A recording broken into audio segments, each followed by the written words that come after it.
G'day guys, welcome to episode 139 of Ask Jack D. In this episode, I talk all things how do you build a high performance team in a high growth company. I just spent 3 days talking about this recently to our Scalable and Saleable members. So this is a longer episode than usual as I give you my entire framework for building a world-class culture that is centered upon people uniting around a particular purpose for the sake of performance.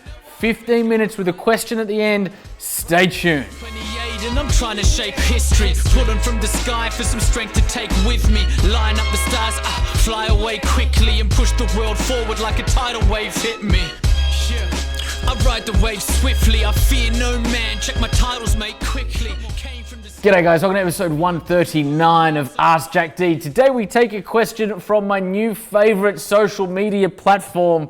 Yes, of course, it is the Snapchat. From a guy who has a very similar name to me, O'Brien.JackD, sent me a video about a week ago, which I said text through to me so I can screenshot it and answer it in a live Ask Jack D. So here we go. He says, thanks for getting me back to me, bro. That reminds me, thanks for getting me back to me. Every day I'm having these conversations live with audience over on Snapchat. If you haven't added me yet, if we're not buddies over on the Snap, make sure you do. Hit me up. I'm Jack Delosa on all of the things, including Snapchat. So get over there and do that now. He says, thanks for getting me back to me, bro. We are a physio clinic in Newcastle. I've bought and taken over in July 15. Rapid growth, 60% in the last 6 months. Firstly, well done on that, O'Brien.JackD. And about to plant our second clinic. How do you manage a growing team of which some are new hires and some inherited? Okay. How do you manage a growing team? So what we're talking here is culture and leadership. The first thing that most businesses and most business owners get wrong when it comes to culture and leadership is that they build on already flawed foundations, meaning, in my view, 90% of the literature that's been written on leadership, culture, people management is either just flat out wrong or counterproductive. I believe any person interested in leadership needs to come at it from what I call first principle reasoning, which is a principle from physics, which talks about going back to the very solid foundations of a particular topic and building from that, rather than buying into the Chinese whispers or the theory that is built upon a particular topic. Because if the initial theory was right and then the next sort of few principles on any given particular subject were not great or don't still apply today in 2016, but where our thinking starts there, well then we're building on already flawed foundations, which isn't a good place to start. So we need to go right back to what leadership is, right? So culture, I define culture by one thing, and that is, are we enabling our people to do their life's best work? I'll say that again. The first guiding principle of culture, the overarching foundation upon which we are building, are we enabling our people to do their life's best work?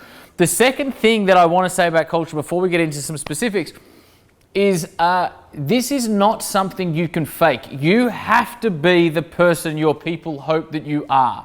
Meaning you have to care.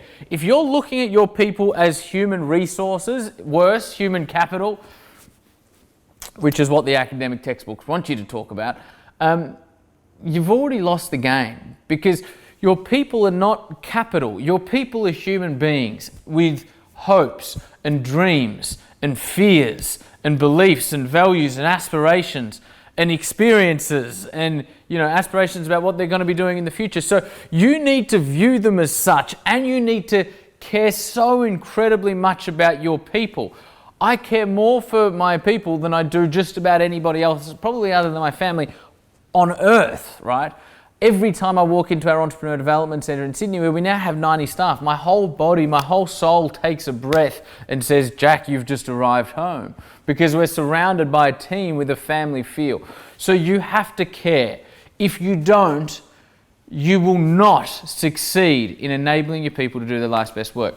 So culture needs to be founded upon vision, mission, values. As somebody that studied the greats of history, be it Einstein, who rewrote physics 100 years ago, or Nelson Mandela, who led the anti-apartheid movement in South Africa more recently, or Oprah Winfrey, who, in her own words, disseminates pieces of light out into millions of lounge rooms every day, or Steve Jobs, who brought us closer to technology. A question I'm always asking myself is, how did these people touch the hearts and minds of so many others to enable them all to move toward one particular vision? What I will tell you is this, guys: your success in entrepreneurship comes down to your success as a leader.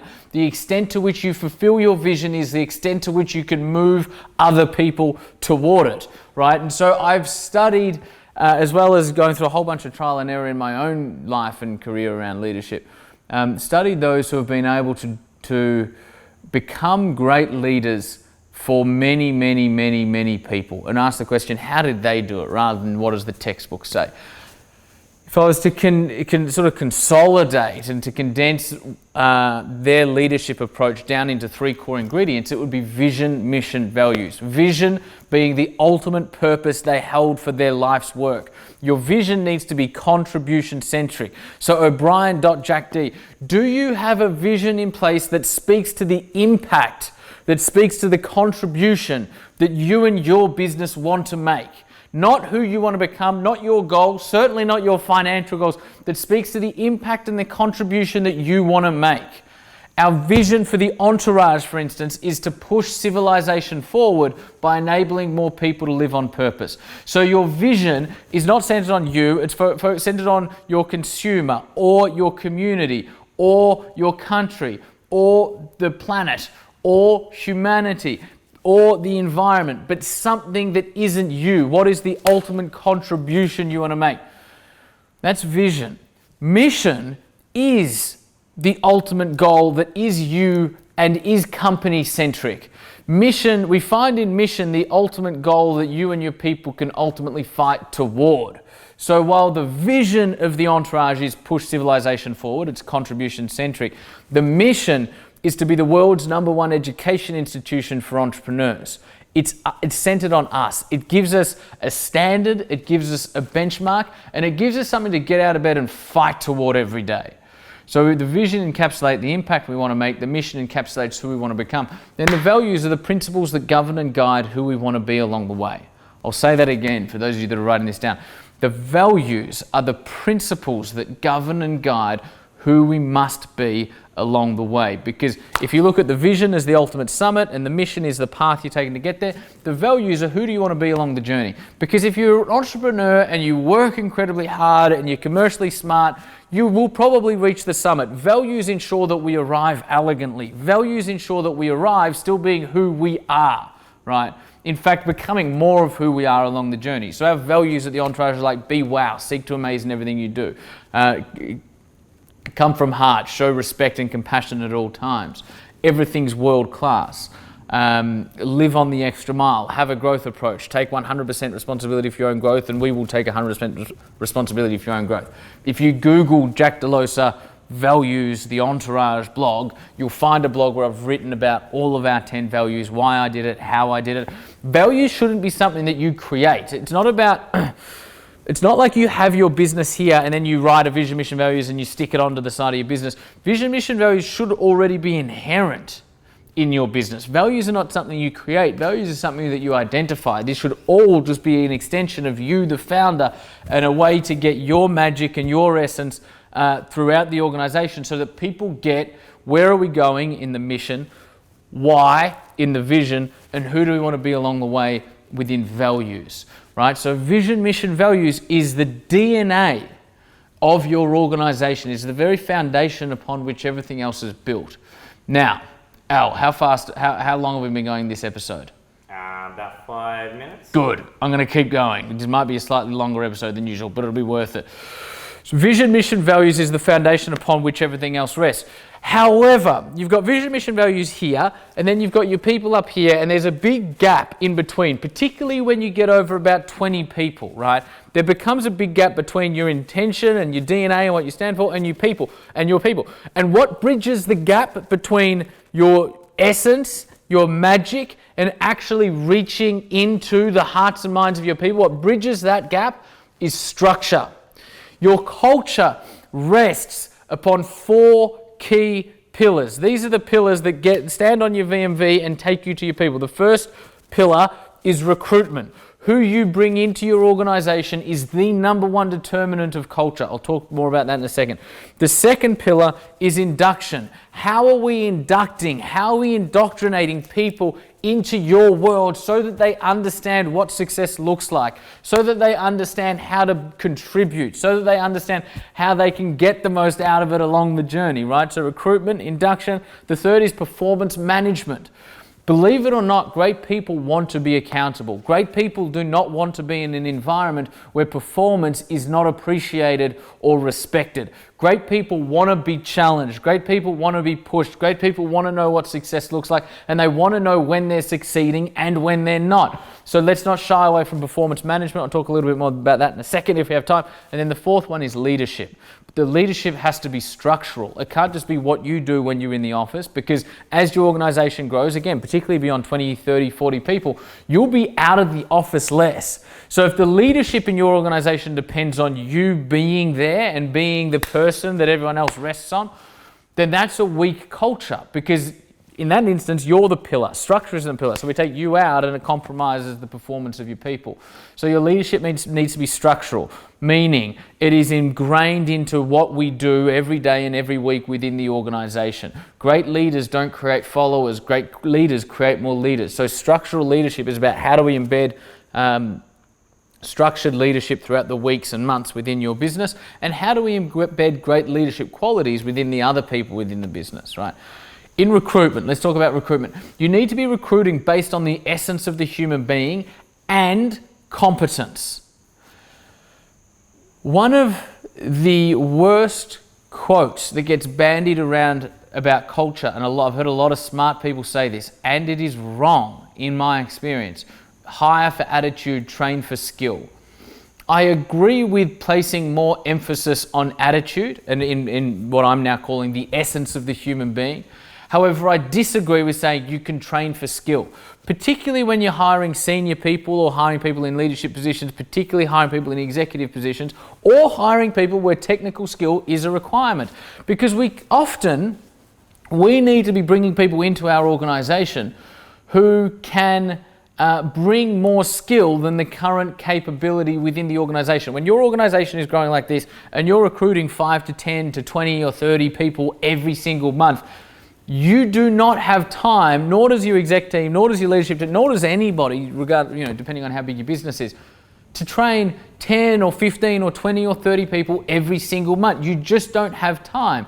So you need to look for people who, the essence of the human being, by that I mean they are a vision, a mission, and a values alignment, and they have the competence and the skill required to do the job better than the current capability within the business. Right? Don't hire for attitude, train for skill. Hire for attitude, hire for fucking skill. Hire for both, right? And does that mean recruitment becomes more challenging? Yes. Does it mean it becomes more expensive? Yes. Does it mean it becomes more timely? Yes. Does that mean we're sitting around waiting for people while, we're obviously out recruiting that we needed like yesterday, and we're not going to fill them for another week or 2 or 3 or 4? Yes. And it means we've got to bridge the gap, but we are completely uncompromising in who we bring into our organization. It all starts with recruitment. Secondly, induction. Induction is so incredibly important, guys. How you welcome and initiate people into your world will form the very foundation of their experience in your business. If you want great, so the way I look at this is we look for people who have a seed of our ideology within them.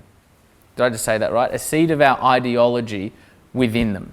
Meaning, our vision and our mission is around changing the education system. It's around contributing to humanity by enabling education to perform and improve. So we look for people who have a seed of that inside of them. They're not going to come into an interview and go, Jack, did you know that 53% of people that come out of university are underemployed or unemployed? And I reckon it goes back to, when Shakespeare was around and the terminology changed, and in the last 50 years, higher education's broken. I think this is where it's going to be the next 10 years. People don't come into an organisation like that. People come in going, I just always felt that when I was going through school, there was something missing. There was something I could have been learning that would have been more important to me. I go, bang. There is the seed of our ideology within that person. So we look to recruit according to vision, mission, values, alignment. Is that seed there? And then we look to induct and build an ecosystem within our business that enables that seed to grow, that enables us to explain why this mission is incredibly important, why we believe in this vision to such a high degree. Performance management, hold people accountable, give them KPIs. They need to know what success looks like. When they're not successful, tell them. When they are successful, tell them. Always come from a position of love and respect. And then in leadership, do things like have rituals ingrained in your weeks that bring your values to life. I'll give you one quick example. At every Friday, 3:30 p.m., so we don't do casual Friday at the Entourage. There's nothing casual about what we're doing. We're a very informal culture. We're not a casual culture. So we do fast start Fridays, which is we start an hour early and the guys finish an hour early. So they start, I think, at 8:30 and then they finish at 4:30. So rather than 9 to 5:30, they go 8 to 4:30.